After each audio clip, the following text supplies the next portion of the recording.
May I? You want this? Yeah, I'd love that, yeah.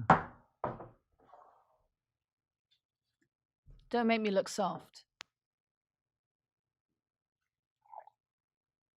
Yeah, all right. Thank you, barkeep.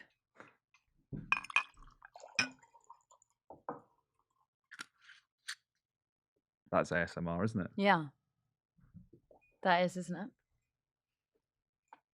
Oh, neat, yeah? Yeah. You don't want a little dash on that? No, I'm fine. Right, well, there you go. I want to taste the finest whiskey that the co-op can offer. You know it's been fermenting on the desk as well for ages. There's actually probably not that much alcohol left in it. It's probably evaporated. Love podcast, hate nonsense. Well, there is that, isn't there? Cheers. Yeah. How's your holiday going? Yeah, good. I like to be on holiday, and I like to spend my holiday here. No, you could have actually said thanks for having me, and it actually kind of would have applied today. Oh, because thank you for having me. Because you didn't want to have me. No, I did want to have you. No, I wanted you to have your day off. I wanted you to enjoy your time off. It's well, I was already much deserved. In town. Oh, wow. No, it is cool. And I don't like doing the whole. Without getting too far into it, there's been some moments in my employment history where I've missed fairly major news events from being on holiday. Oh yeah. All of them. Many. Yeah. Many, in fact. In fact, on one occasion, I was drinking whiskey instead of being at work, and I got into a modicum of trouble. Call it trouble. Is that because you sent a picture of the drink you were drinking? Yeah, on the beach. Yeah, topless. Yeah. Yeah. Yeah, down the WhatsApp group. Yeah. Didn't land well, and there was an election being called, but But you were calling it. So. I was. Yeah. I mean, that's as is my right as the Prime Minister. No, look. When you work at a small organisation the way that we do, you're always going to struggle to have proper, full staff coverage all the time. And as is the nature of the beast, there'll be news breaks and someone's away. Today, you and Ed both meant to be off. Yeah. Ed having pulled an absolute fucking belter of a shift on Saturday, 9 a.m. till 1:30 a.m. Yeah. Funny story about that, actually. And Ed Campbell, we love you. We love you. We do. We don't we, Ava? We do. Fucking love him. It's a shame he's not here because Man like Ed Campbell. He'd have something fucking funny to say right now. I'd say it'll be far more entertaining anything I say. Yeah. Over the course of this podcast. That's why you have him here. Yeah, 100%. Yeah. Yeah. As a foil to my lack of humour. He's like the what you used to have, which was like like a random good-looking woman who'd like kind of bring up the like the God, I'm trying to not like a weather girl. Like a weather girl. But you don't do that anymore. No, you have a Scottish political commentator. Correct. He's our eye candy. Yeah. He's our piece of meat.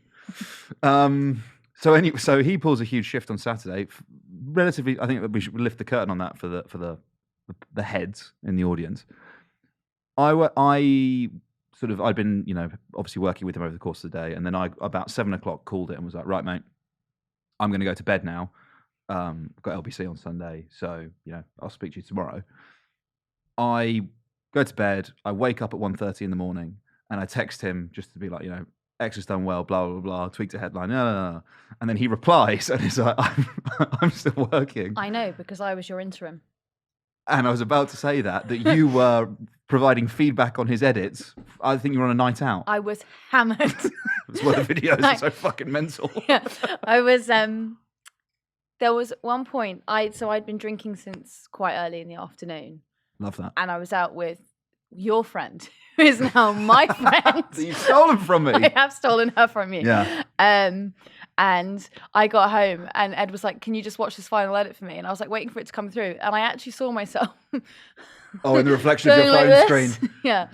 There is nothing more sobering than that. Yeah. Sometimes you'll get into bed, big one, and you'll go to unlock your phone and accidentally open the camera and it's in reverse camera mode. And you see yourself. Oh, I look at it and I go, oh, yeah. Of course you do. Of course you do. I had a calamitous... So part of my journey today, I went and had breakfast with my friend, which was always the plan, came here, and I'm en route to Soho to try and recover all of the things that I lost on Saturday night. Oh, you had a fucking big one. I don't know what was going on with me. I lost my hat, my gloves, my sunglasses, my AirPods. That's annoying. I can still see where they are. Madre mia. There was a really unedifying moment where on Saturday night I was like, "Oh, they'll find my AirPods. Say they're here," and I was like, cigarette out one on my mouth, bending down under a load of smokers outside the French house, and I was like really like looking through the legs or whatever, and this guy goes, "I love Politics, Joe." I was like, no. Not now. Yeah. Not now. Yeah, look, they're out there. Believe it or not, you wouldn't believe it sometimes, but there are people who actually quite like this podcast. Yeah. There are people who quite like us as a publisher in general, and there are, and also I know that because sometimes when I was, for example, when I was on LBC on Sunday morning, people have started signing off their texts saying "Love podcasts, hate nonces." Love that. Yeah, I love that too. My mum also texted in this weekend. She just with that. No, she didn't say that. Yeah, obviously. No, she just put "Love you, love bug, Ma, kiss." Oh, did she call you Love Bug? That's my nickname. That's for me. really wholesome. Yeah, and it came in, and the producer was like looking at the screen and made eye contact with me and was like, "What is that about? Who's doing that?" I was like, "It's my mum." Yeah. Who did he think it was? Yeah. Well, I mean, you figure it out. I guess it's early in the morning. It's tough, but yeah, it's weird. You don't normally Steve, receive things. Yeah, Steve. Yeah. Steve the Black Cabbie. It's him. Yeah, it's very unlikely to be him. What a fucking few days, Ava Santina. What a morning, hey? What a morning. What a weekend. Yeah. What a weekend. We come to you moments after he's not the Right Honourable, actually. What is he now? He's a life peer. So David Cameron is back. Gentleman. Okay. Yeah. His lordship. Milad. Yeah. That's what they say to judges, isn't it, Milad? The Right Honourable Oxfordshire member. Yeah. And frequenter of Soho Farmhouse very often. Naturally. I mean, it's only a short hop, skip and a jump away from Whitney, isn't it? Yeah, and some of us Chippy. might have even seen him at Wilderness Festival before. Some of us may have done. And some of us can't say what we saw him doing. Yeah, absolutely not. Because that would be libelous. It would be, yeah, it would be. And if the fact you've even mentioned it as such now might be enough to secure a legal action. He's back. Suella's out. Cleverly's gone into Home Sec. Davcam's Foreign Sec. There's been a few junior ministers. That is now Davcam. He's always been Davcam. Yeah, just. Okay. Do you not call him Davcam? No, I call him Davcam. Well, I some of the Tories this morning are calling him Big Daddy. I saw Ian Dale tweeted like someone has texted me saying "Daddy's home." Yeah. Should we? Okay. Do we need to go back a little bit? We probably need to go back to events of last week, really, don't we? Yeah. Should we go to the fascism? Yeah. Unfortunately, we probably should go to the fascism. Mm. Okay, so I think the best place to probably pick this up is maybe Thursday last week when Suella gets that piece published in the Times. Yeah. I think that's a good starting point where, I mean, it was a fucking hat trick, really, for just a classic bit of conservative race baiting. It had the misappropriation of hate. It called the marches to stop a ceasefire. The marches for a peacefire. Hate marches. Peacefire? I'm fucking... Cheers. Yeah. It called those marching for peace a ceasefire hate marches. Mm-hmm. It said their marches were redolent of Northern Ireland. Yeah. Which one would initially assume to be a reference because she was talking about public displays of sort of political might, and then the connection. She said that, and the connection of those groups to then terrorists. Now, when you say sort of public displays of, inflammatory displays of sort of political prowess, you're probably immediately thinking of the Orange Order. You're thinking of unionists. Someone later clarified that actually she was talking about Republicans. Mm-hmm. So just didn't have a fucking clue. She just completely got Irish politics wrong, top to bottom. It's so unlike them. Yeah, I know. They're usually so good. They're usually so good on it, right? There was that Northern Ireland minister that was like... that she said she didn't really understand the role that sectarianism played in Northern Irish politics. Yeah. Which is, again, kind of showing your ass. And then the classic Dominic Raab not bothering to read the Good Friday Agreement. Yes, hadn't read the Good Friday Agreement. Yeah. Classic. It gets better and better. That would sort of be like being a priest who hasn't read the Bible.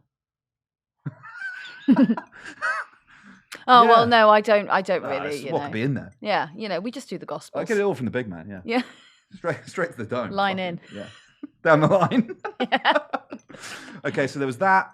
And also, I think most crucially and perhaps relevantly, the language that she used in that piece, I'm going to say, I think it sort of evoked and deployed fascist imagery and fascist language, deliberately about sort of desecrating sort of national monuments, national respect, the idea of the nation, and the offence that these people were causing by what is a simple statement of fact, exercising their democratic rights. I personally found the language that she used very, very sinister, and actually was echoed then after she wrote that piece by Tommy Robinson and Katie Hopkins, which I think tells you everything you need to know. We played a clip last week in one of the episodes, didn't we, from Tommy, where he was saying, you know, if you're a man, you will be there respectfully defending the nation. Does that mean like respectfully? You should like. Is that in the colloquial sense, or he was calling for calm? Right. He was calling for you know, a modicum of decency. He was saying, look, it's Armistice Day, right? So maybe leave the bag at home. Yeah. Coincidentally, by the way, I think the police found knuckle dusters, knives, and a quite significant amount of Class A drugs. I can't imagine why that group would have Class A drugs. No, absolutely not. No idea why. Anyway, so anyway, he's there. He was calling for calm, and he was saying, look, it's a respectful day. Let's not embarrass ourselves, right? If we need to, we will defend the Cenotaph, but we don't want to have to defend the Cenotaph. Yeah. All right. See you there. 11 a.m. on the 11th day. See you on the beaches. He will not see you on the beaches because you will have seen Ava Santila that when it got a little bit spicy in Chinatown, where the fuck was Mr. Yaxley Lennon? I'll tell you, in the back of a black cab. Yeah. On his way out. Mm-hmm. Big old pair of balls, that lad, isn't it? That's expensive cab back to Flitwick. Isn't it? It is an expensive cab. I think you probably got off at a train station, don't you? Do you reckon? I'd say so. Who would know? Only he knows. Later that evening. So yeah, we've fast forwarded, haven't we? Because we started on Thursday, right? So Suella writes that piece in the Times. You would know this. There's then a political row, isn't there, about was it signed off by number 10? These things usually are signed off by number 10, and there was kind of a war of words, wasn't there? Well, it has to be signed off by number 10, otherwise it would be a breach of the ministerial code. Because if you're not in line with the government line, you're in breach. And then we had the whole trivialisation the next couple of hours. So you had, you know, various Tory backbenchers who don't know, you know, their heads from their feet, saying things like, "Why does it matter? Why does it matter?"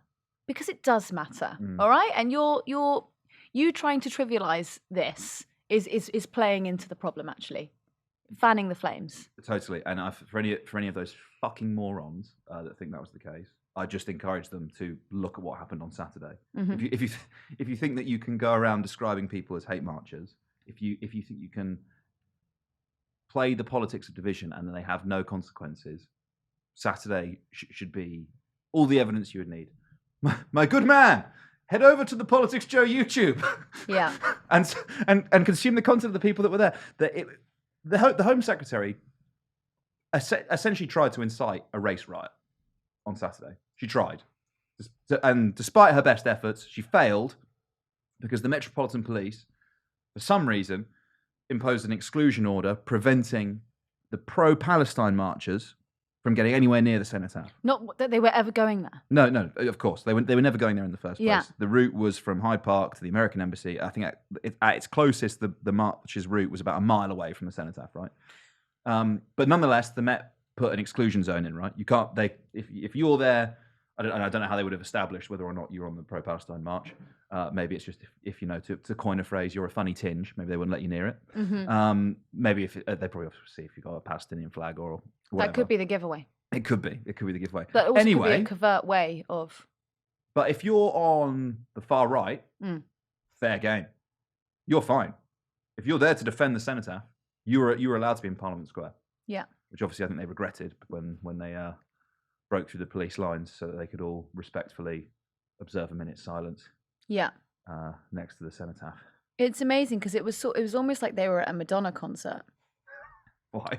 Or like Michael Jackson was on the Cenotaph. You know?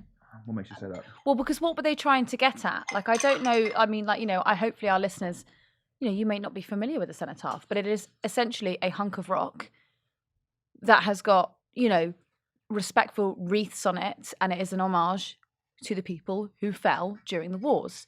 There's no one inside it, right? It's not sentient. So to try and leap the barriers. Some of the people that there on the Saturday wanted to be inside it, let me tell you. Yeah. As is their right. As is their right as free-born Englishmen. Yeah. Have you read Magna Carta? Yeah. It's the first line. Yeah, it is. Every Englishman is allowed to fuck the Senate.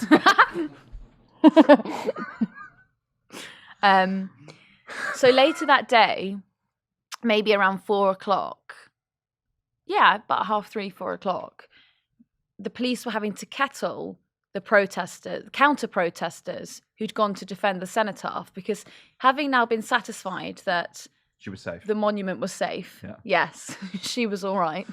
She was safe. She has the right to defend herself. Yeah. They then decided to start going to look for the march. Yep. The Palestinian march. Because what better says respect our fallen than smacking a pro-Palestinian marcher in the face? I would have loved to see Suella Braverman come out today. She probably will. I'm sure she will have something to say later today, won't she? And say, I got it wrong. The hate march was the one that I incited and turned up at the Cenotaph, because the overwhelming evidence shows that that's exactly what you did. You brought out a group of hateful, and there are some, has to be said, relatively simple but normal people who thought that they were just going to turn up to the Cenotaph on Saturday and just, respectfully just be there in kind of like a political show of restraint. Because they had been whipped up into the belief that there was actually a danger, it was actually there was a threat. Yeah. And look, those, I think, well-meaning, innocent people, perhaps if they'd seen that Tommy Robinson was coming down mob-handed, perhaps if they'd seen that some of the other organisations involved who were going, they would go, actually, you know what, not for me. There were a small number of those people. When their friend went, I'm getting a bag in, they probably should have gone, we're going to 2 different events. Have you got your kosh? Yeah. So then, so they all turn up, and of the several thousand people that are there, a very significant number of them are violent, abusive. There's chants of "you're not English anymore" to police officers. There's chants of "Allah is a pedo." There's people with... They're shouting "you're not English anymore" at the Cenotaph.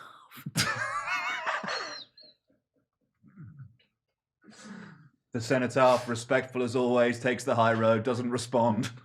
Just stands there looking magisterial. I will not engage. She's turned against us, boys. People with swastika tattoos, people doing Nazi salutes. Look, they are far right, and there are several thousand of them there. That has to be said.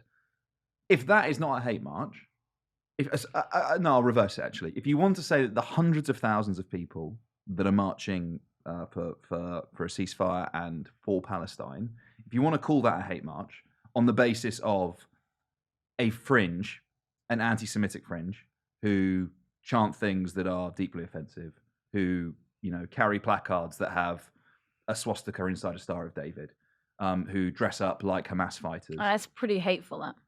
If you want to use that fringe to try and tar the hundreds of thousands as hateful people, then my God, you better have some fucking stern words to say about the several thousand racists that were outside the Cenotaph.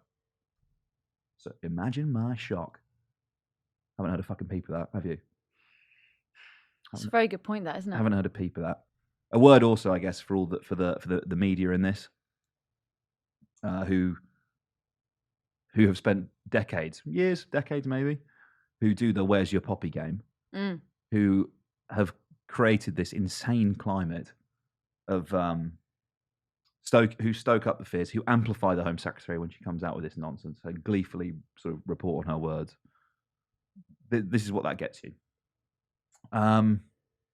We've got some voice notes, actually. I asked Ed to send me some voice notes. The reason he's not on the pod, we've mentioned it already, but he's going to be off the next 2 days because he works so many fucking hours on Saturday. So maybe we could do like a news thing, couldn't we? And be like, Ed Campbell, PoliticsJOE's politics producer, down the line. Ed, how was the protest? Bang. Hello, Pubcasters. It's Ed. I hope you're not missing me too much. I was reporting on Saturday from both outside the Churchill statue and, you can't go inside the Churchill statue, I was beside the Churchill statue, and then I reported from the Palestine march, which happened a couple of hours later. At the Churchill statue, I spoke with a fair few people who turned out and to defend the statues and the Cenotaph and other monuments from the perceived threat of the Palestine march. What I thought was notable was how many people were parroting the Home Secretary, well, the ex-Home Secretary, Suella Braverman's lines about it being a two-tiered police system. And there were some really, really positive comments about her. The other thing to take away, I suppose, is just how much influence Tommy Robinson still has over the right and far right in this country. One man told me that he was there because Tommy put the call out. Another man who was there told me that the group of football hooligans, far right agitators, whatever, were going to self-police and stop anyone from drinking or wearing face coverings. And of course, the same man was then pictured at the front of a clash with the police with someone now wearing a face covering. You'd be raging, wouldn't you? And the Palestine March, in contrast, with a picnic. It was largely peaceful, almost entirely peaceful, I would say. There were lots of children, families there. It was quite good-natured. There was lots of signs chanting, people chanting for a ceasefire to stop bombing children. That was kind of the nature of it. There was reports of a tiny number of people intent on kind of ruining it, I suppose, carrying signs that were explicitly anti-Semitic, and there's been reports of Jewish people being harassed around London on Saturday. But I have to emphasise that these were really few and far between. The vast, vast majority of people that were there on Saturday were just demonstrating for peace in Gaza, and the sentiment was to just stop people being killed. Suella Braverman did call it a hate march, but I think if there was a hate march on Saturday, well, it was by the far right at the Cenotaph. There you go. We've done it. We've just done it. Great. Yeah. That's that there. Okay, so that happens on Saturday. Have we covered off events so far? Have we missed anything? Well, I think we should talk a little bit about the Palestine March. Please. Palestine March, on most accounts, peaceful. Mm. Once again, you've got the fringe. Yeah. Who turn up. And much like the counter-protesters, looking for a bit of aggro, bringing fireworks with them, very fringe. The percentage of these people, proportionally, Tiny, yeah. minuscule. Not even worth really talking about, but we will talk about it because there are now Jewish people who rightly feel frightened by some of the behaviour that they witnessed at that march. There were people dressed up as Hamas. There were signs, Star of David and a swastika. There were the fireworks situation. There was one speech that I heard, and I can't quote it now because I can't think of the exact words, and I don't want to get it wrong. But it was hateful in nature. I believe that the Met are after all of them, or have arrested at least some of them, or have put out a kind of warrant looking for them. It's just disappointing. Yeah. It's disgusting. Yeah, look, I think it's But I don't like the gaslighting and the blanket pretending that didn't happen. Yeah. Because you're not. I understand the marchers when they're arguing that this is a fringe element and it doesn't represent us, and most people are just there calling for a ceasefire. Yes, I understand that. I completely understand that. But going back to your point, I don't think that you can argue against the far right fascists that turned up to be around the Cenotaph. If you're not going to also observe that there were some anti-Semitic people on that Palestine march. There's and obviously like the vibes are very different as well. You know, there probably isn't a better noun for the people that were at the Cenotaph than like bloke. There were about several thousand blokes there, right? Palestine march. Women, children, families, dogs, ethnically diverse. They're very, very different vibes. Oh yeah, it was a much friendly. Let's be real here. There was most places are more friendly. To be fair, the vibes do not compare. Like yeah, for sure. You're right that you can't. It's like it's dumb to talk about it, and it should also hold. You know, you should be able to have a conversation about these things. You should be able to attend the march, and you still be upset with some of that shit that's going on. But it's a product of all political movements, right? Especially the bigger they get, the bigger the fringes of them become, and obviously there are extremist freaks, weirdos, losers, Well, I think it also a lot has to do with the news cycle and the space that you're given as a commentator to make points when you're invited onto a program for interview, right? So if you're on and you're talking about the march, it may be framed from the outset. You might be going on under the supposition that you're going to be talking about the Palestine march and why, several 100,000 people turned up that day. The first question that will get thrown at you is like, but do you condemn Hamas? You're already on a wrong footing because this person most likely has gone there to talk about a ceasefire and is now given a question that they see as ridiculous because, well, no, obviously I'm not pro-Hamas. Obviously I'm not. And then you're moved into this weird box of having to answer questions that are very leading and you get about 30-second space to answer them. So you never fully make a point. So all nuance is lost, right? And so then it ends up being the footballification of the argument, which is that here's someone who is willing to defend Hamas and here's someone who's going to call that person disgusting. And actually neither of those people who were booked intended to go on that program and say either of those things. Yeah, I also think they're not actually particularly representative of like mainstream opinion. Like I honestly, the vast majority of British people appalled by what happened on October 7th and appalled by the bombardment of Gaza now. I think that is the default position of most people, but you kind of lose that because of the nature of the debate. Gets framed. Interesting to say footballification as well. Gary Lineker wasn't happy to see the Cenotaph defenders described as football hooligans. He just said they were hooligans, not football hooligans, which I think is an interesting distinction to make. So we're there on Saturday. Ed's there on Saturday, but for the sake of our little. But aren't they from those? Yeah, that's how they get together. Yeah, I think his point is that he would say that those people have no place within football. So it's like the when we say rapists are men, but they're not all men. Yes. I guess. I suppose not all football fans. That's what we're saying. Not all football fans. That's what we're saying. Yeah. So Saturday, where are we up to? Yeah. Okay. So Saturday also demonstrates the kind of the gap between reality and the political metaverse alternate reality that Suella Braverman and Rishi Sunak were trying to conjure up, right? Which is the one where they demand that the pro-Palestine march is cancelled, despite the fact that it's never going anywhere near the Cenotaph, that it's going to happen hours after the minute silence at 11 o'clock. So they can demand these things, but you go to someone like Mark Rowley, who is the Chief Commissioner of the Met, and you need good grounds. You need very, very good grounds, because as much as they might dislike it, these senior Conservative politicians, protest is actually a fairly fundamental democratic right. And because of that, it's actually very hard for the police to issue a Section 40 order which bans a protest from happening. There has to be justification for doing so.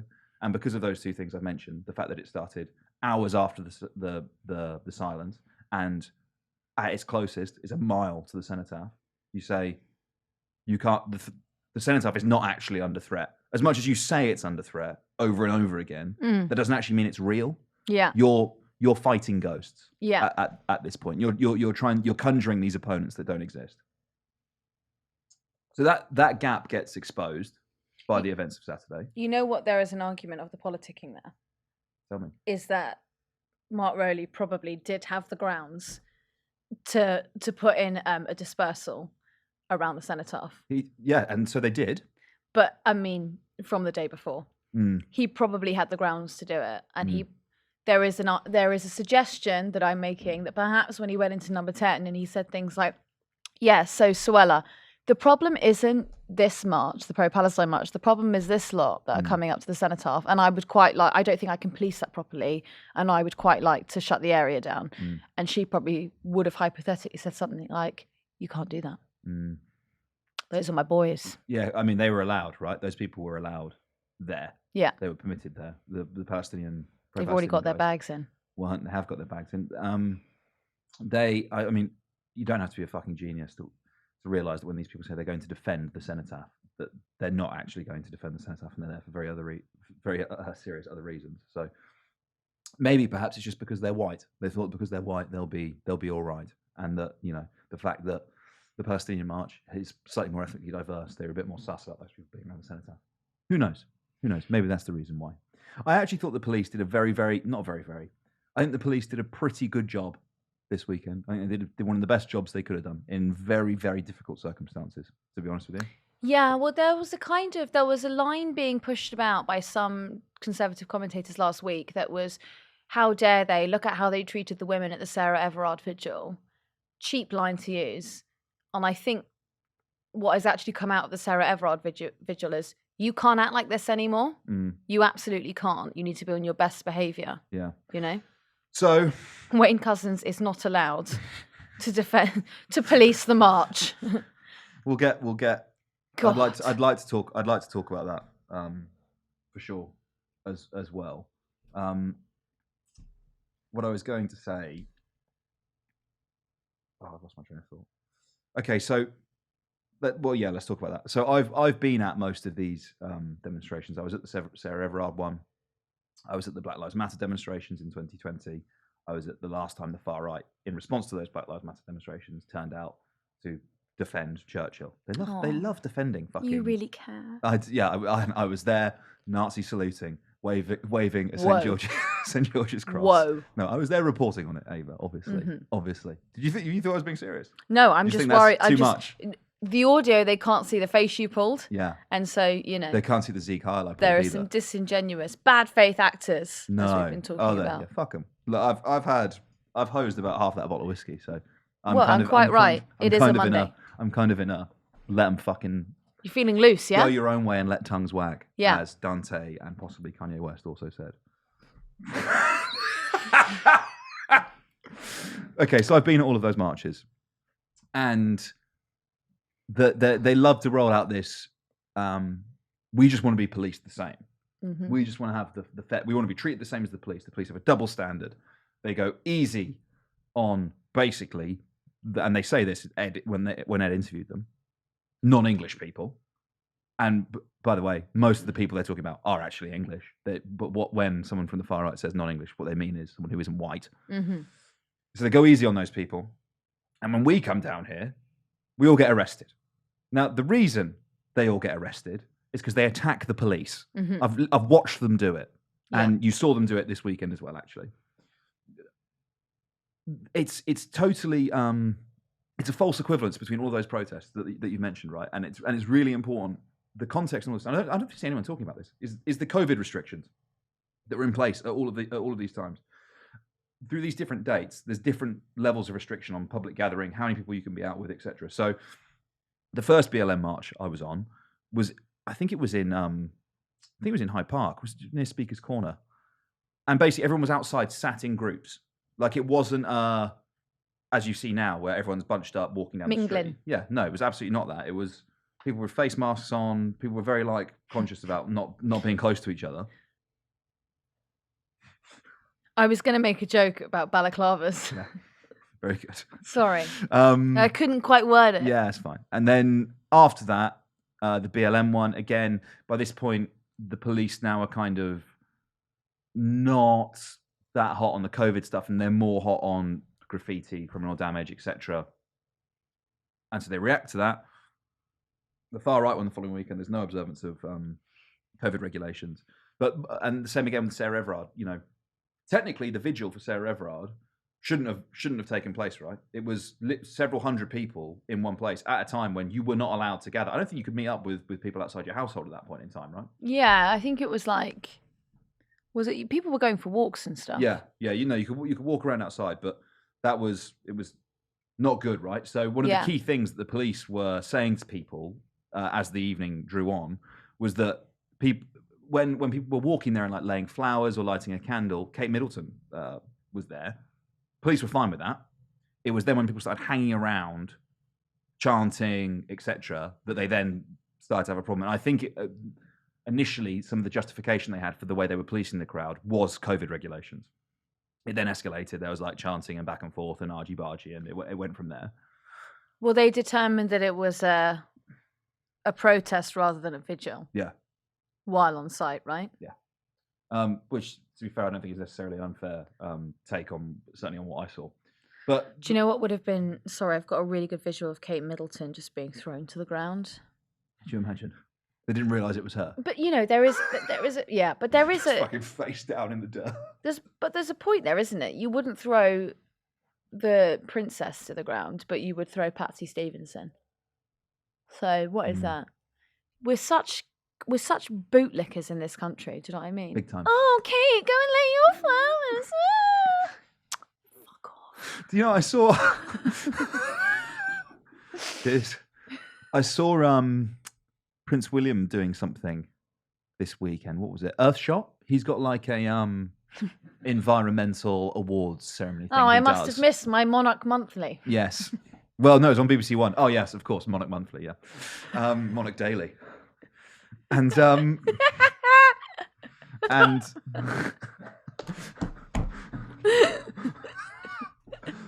Sean, what was that thing called I was doing on the desk last week? An ahagao. Yeah.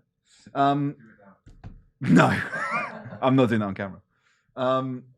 Anyway, so he comes out and gives his speech to, like, I think he's giving an award or something. Man, his hairline is fucked. It's fucked. Do you know what I'm going to do? And you're going to hate me for this. No, you really are. What? I would argue that we should criticise them. For God's sake. It'd For- be boring. Yeah, rather than how they... Rather than how they look. Yeah. Yeah, look, okay.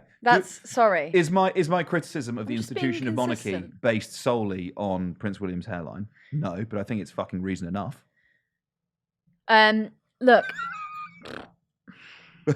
You don't have to try and engage with on the substance at this point. It's a nonsense. no, I'm trying to even think how we've got onto the monarchy and why I'm suddenly on fire inside. It's probably the whiskey. Okay, so But God, all of it just winds me up so much. I'm just thinking about when she came to lay the flowers and people were like, oh, it's so good of her. She's got nothing on. yeah, she's free. Yeah. Nothing She's on. Pretty free, yeah. Pretty free. Right, so that's Saturday. Saturday happens. Sunday, Conservative politicians are asked across the media whether or not they support Suella Braverman's remarks, Yeah. having watched the far right mobilise. Mhm. She brought the cancer that is that political movement onto the streets of the capital on Armistice Day. She incited them. They arrived. People distanced themselves from those remarks. This morning, Conservative politicians are asked whether or not Rishi Sunak has confidence in her, and variations of that's Rishi Sunak's decision, which basically within politics is I am absolutely not putting my fucking support to that one. You know, you would think as a member of the government, you would say, well, of course the Home Secretary has the promise. They don't say that.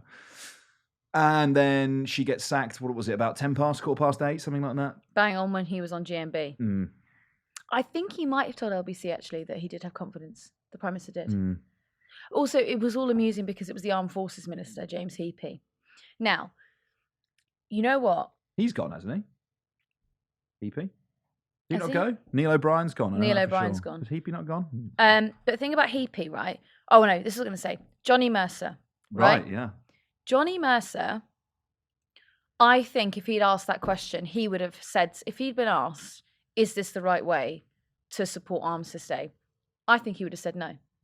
I genuinely actually think that just everyone just stay with me for 1 minute and just understand that I'm talking about one specific aspect of Johnny Mercer's politicking and personality.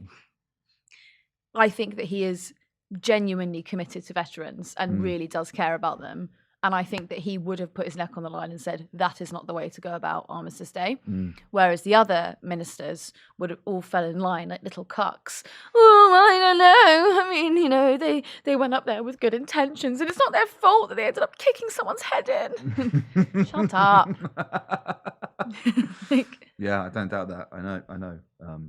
Johnny Mercer does care a lot about veterans. I know that there's a lot of veterans who are absolutely disgusted by this.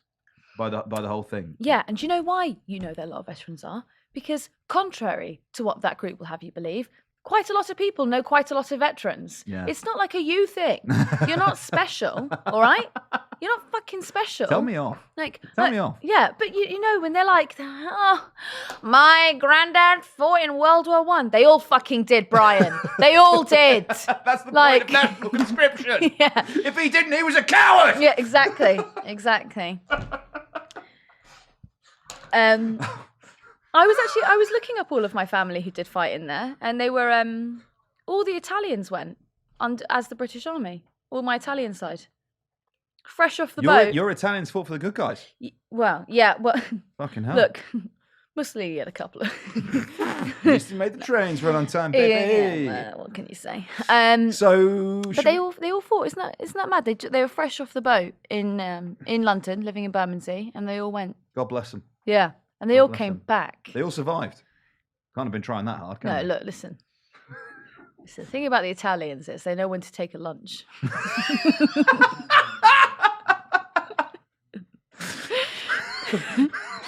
Sorry, Sarge, I'm going to sit this one out. Actually, it's my lunch break.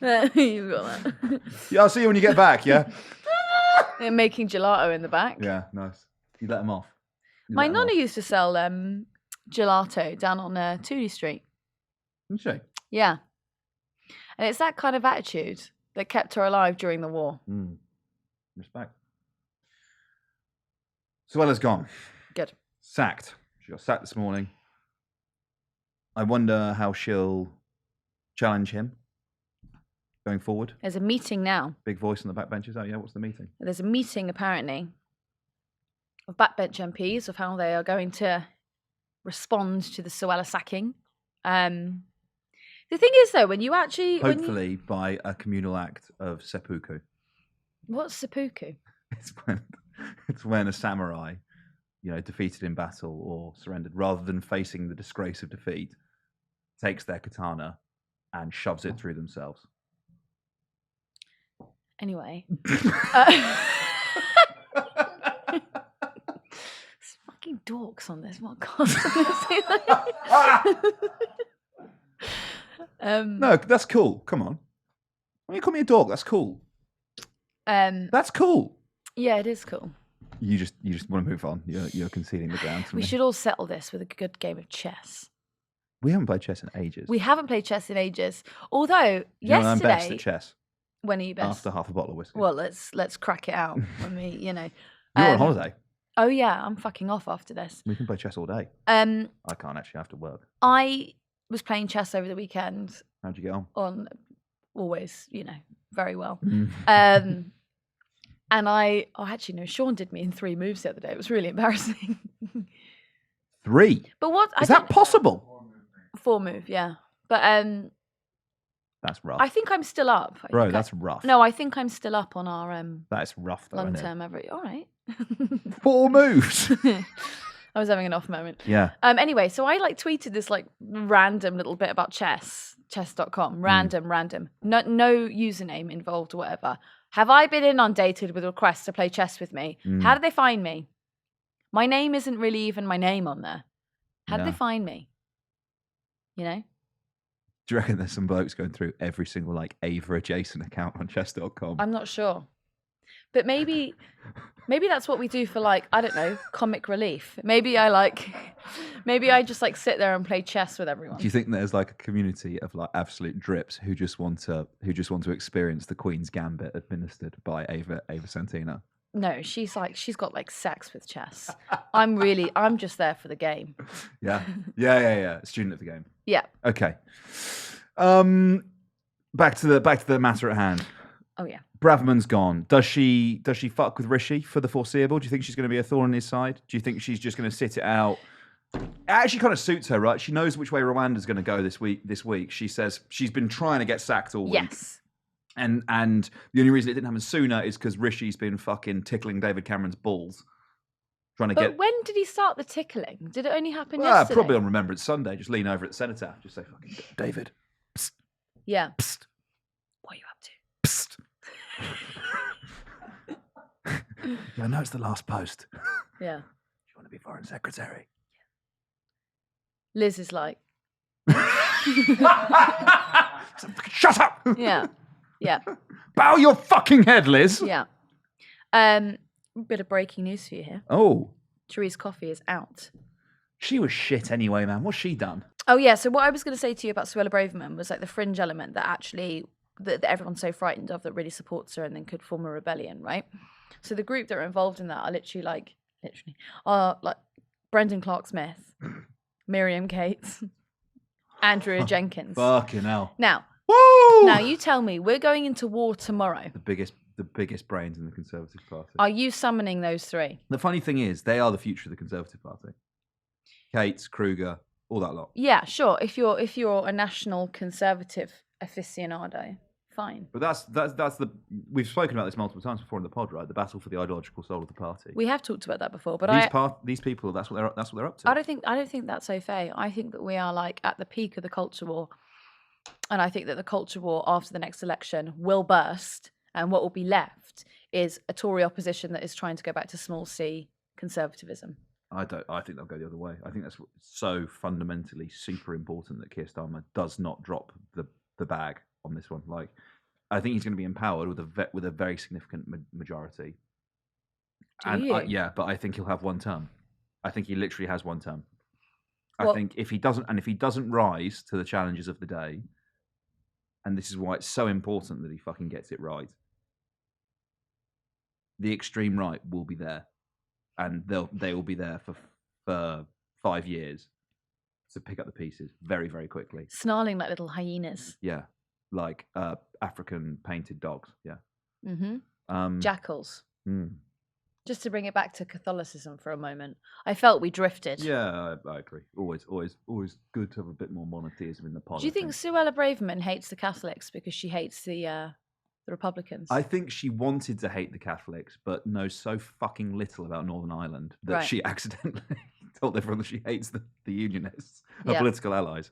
That she hates she accidentally she invoked the Protestants when she was trying to actually whip up hate against the Catholics. I think is what happened last week. Suella Braverman's understanding of the island question is about the same as your average American. What's the question? What happened? Still trying to figure it out myself, actually. Yeah. There was a really amazing TikTok that went viral a few months ago. And it was like, did you guys know that, like, the Catholics and the Protestants have this whole thing in Ireland? Yes. They can't comprehend it over there. Oh. They're so used to being like, the Christians are just one big thing and we all hate Muslims. They can't understand the fact that there might be some like internecine warfare between the Christians. They can't get wrapped their tiny little American minds around it. She's gone. David Cameron's back. David Cameron, I kind of like it. Because I know that Boris Johnson wants to be a 2-term prime minister. I think I'm really going to fucking show my ass here. I think Churchill is the only... No, he's not. That's incorrect. There are others who are older. Be prime minister for a bit, disappear for a bit, come back. Since the 20th century, do that. Yeah. Very good. Yeah, he's the only one since the 20th century. In recent history. I think that's what they're saying now. Yeah, maybe I'm just wrong. Anyway, Johnson obviously sees himself in that way, and if David Cameron engineers his way back to frontline politics, first as foreign secretary and then possibly as prime minister, I would quite enjoy it, just from a fuck you Boris Johnson type of angle. People are forgetting that this is the first opportunity, really, actually, that Cameron's had to come back, right? Because obviously him and Boris, mortal enemies. Theresa May replaces him as prime minister after he resigns, and Liz Truss has no chance. Him and Rishi are quite aligned. It got me thinking, because David Cameron is... Do you remember when David Cameron was the worst person in British politics? And now how far we fucking slid. I don't know what you're talking about. Okay, so there was a time, right, when David Cameron's implementing austerity, where you go, God, man, this guy's the fucking piss. But have people forgotten about that? I don't think that... No. But what I'm saying is, compared to the last fucking 4 years, I see. I'm looking at him going, I mean, I wouldn't mind. That feels better. Yes, because... Socially liberal, yes. Fiscally conservative, yes. Imposing austerity, yes. EU referendum. Because there's a good argument for austerity never having ended, right? So under Boris Johnson, you got a limit on your civil liberties alongside austerity continuing. For example, when Boris Johnson came to power, he didn't suddenly restart the Sure Start programme, right? He didn't reopen the nurseries. Yeah, look, or I make think provisions for adult social care. It was certainly more interventionist, more boosterish than previous governments. I think that because the point is, right, 20,000 new police officers, and it's like, well, okay, but you're just returning them to pre-austerity levels, But you still are recruiting them, right? But he didn't reopen any of the police stations that he closed down when he was mayor of London. Yeah, I think. But I look at Cameron. The problem for me actually is not what he was before. It's what's come to light since. The Green Seal scandal, for example, is very directly lobbying the Prime Minister. They're obviously boys, so maybe it's... Well, maybe this will be good for him because now he'll actually be able to lobby himself, and maybe he'll have a word with him. He can just lobby himself. He doesn't have to lobby anyone. He can just make decisions. Yeah, maybe. But then maybe he'll make the decision of being like, "Oh, this would be quite embarrassing if this turns up on the ministerial record." So yeah, he's back. That's a reshuffle. We were going to talk a little bit about that story in the ST, weren't we? About essentially, call it misdirection, a degree of dishonesty about the donations to the vehicle by which Keir Starmer secured the leadership of the Labour Party. Failure to declare a significant amount of donations. But I don't know if we actually have time. We might have to save this for another episode. You got 10 minutes? Oh, fuck it. Should we do a quick little summary? Yeah, should we do a summary of it? Okay, do you want to do it? Do you want to summarise? Sure. Yeah, go ahead.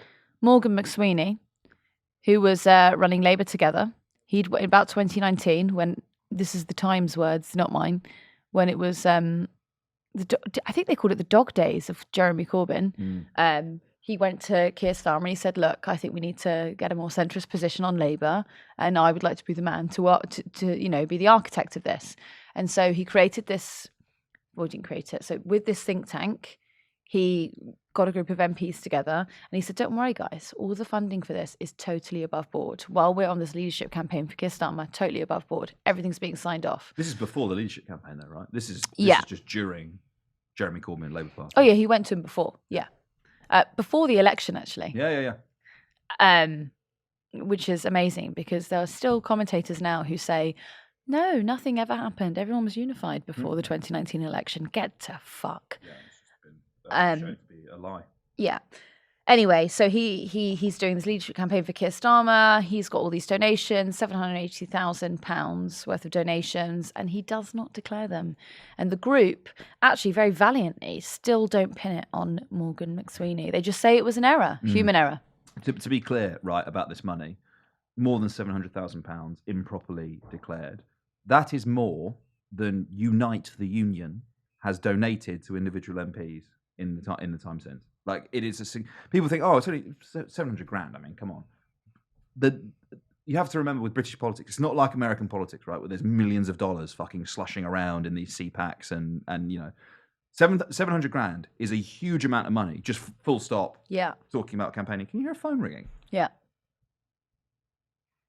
It's a huge amount of money to be floating around in British politics as a rule, let alone to be floating around on like a factional basis within the Labour Party. And I think that's really, really important. So this group exists within the Labour Party, is polling within the Labour Party, and I think that's really important because it's basically the polling from this group that Keir Starmer then uses to cater his message to Labour Party members. Is what gets him elected to be leader of the Labour Party. And it would be unfortunate, shall we say, for an not unknown, but fringe group, centrist group within the Labour Party during a general election year to be receiving huge amounts of money. What's that money being spent on? Because we could do with some leaflets in fucking Walsall. Yeah. No. Or even, wait. I thought you guys were just like, some like fucking little pressure group collection, like Ginger Labour, like fucking take your pick, Tribune, blah, blah, blah. Oh no, you've got £750,000 from tech millionaires and venture capitalists. Sorry, excuse me. What are you doing? What are you doing within the Labour Party? Answer: preparing the ground for Keir Starmer. And doing it in the improper way. Very interesting story. And I thought most interestingly was the final line at the bottom of the story in the ST. Morgan McSweeney was repeatedly contacted for comment, and he did not provide one. Well, why would he? Yeah. Probably busy. Probably busy preparing the next government in waiting. Yeah. No, great story. I mean, Gabriel Pogrund, Harry York, two former tabmen, actually. Two tabmen. I mean, Gabriel's stuff in the ST is so fucking good. So good. I'm not just singling this one out because it's about Keir Starmer. He does tons of investigative journalism, which is utterly brilliant. Really, really good. But this is I think this is really important, to be honest with you. It's a really important question about whether or not the path that Keir Starmer is on to Downing Street, it starts with this guy and this group. And it appears they've improperly handled the financial side of things, and that's deeply worrying, deeply worrying, and perhaps is illustrative of what a Keir Starmer government will behave and look like. Just on a legal note, there. Yep. Not to do with Keir Starmer. It's just allegedly. It's just he. Don't come for me, all right? Now don't come for me. It's just that say that for a legal fucking thing. It's just that McSweeney approaches Keir Starmer and says, we want you to be the next leader of the Labour Party. It's just that McSweeney runs his leadership campaign. It's just that McSweeney is now managing the general election campaign for Keir Starmer. Yeah. But, obviously. It's sort of like when I was auditioning for this role and you said, I can offer you this salary. And I didn't bother to ask where that salary was coming from. Right, yeah, sure. And then found out later it was just from your back pocket. Having been funded. Yeah. Man, I would love to have a fucking venture capitalist backer. Yeah. Imagine the tomatoes I would grow. If I just had a benefactor. If I just had a philanthropist benefactor who was like, Ollie, we like how you podcast. That's all we want you to do. Here's what's an appropriate stipend? What do you put? What's the value you put on this? On this podcast? Yeah. 200 grand a year? 300 grand a year? Are you joking? Is it more? You think this podcast is worth that? It's worth more than that. Are you joking?